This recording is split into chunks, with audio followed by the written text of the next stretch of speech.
सावन मास में मिट्टी से शिवलिंग बनाकर उसकी पूजा करना बहुत पुण्यदायी माना जाता है, लेकिन पूजा के बाद उसका उचित विसर्जन करना भी उतना ही आवश्यक है।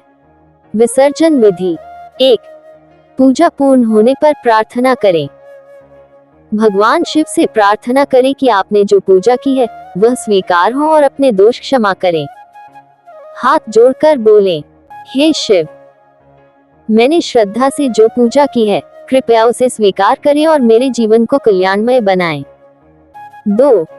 गंगाजल या शुद्ध जल छिड़कें। ये प्रक्रिया शिवलिंग को शुद्ध करने और अंतिम स्नान देने के लिए की जाती है। 3. शिवलिंग को स्वच्छ पात्र में रखें।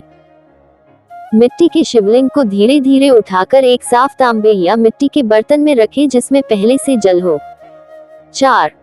विसर्जन स्थान का चयन। सर्वोत्तम स्थान नदी, तालाब, झरना या बहता हुआ शुद्ध जल। यदि ये उपलब्ध न हो तो घर में गमले या बगीचे की मिट्टी में भी विसर्जन कर सकते हैं। 5. विसर्जन की प्रक्रिया। ओम नमः शिवाय मंत्र बोलते हुए शिवलिंग को धीरे धीरे जल या मिट्टी में विसर्जित करें। विसर्जन के दौरान भगवान शिव से क्षमा और आशीर्वाद मांगे। 6.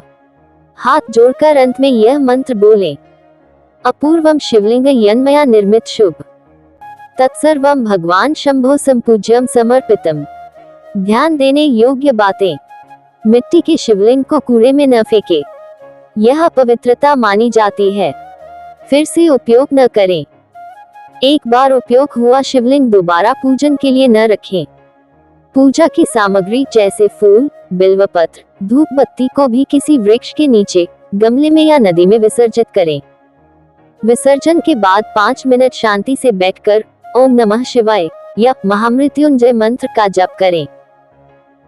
भगवान शिव को धन्यवाद दें कि आपने पूजा सफलतापूर्वक संपन्न की।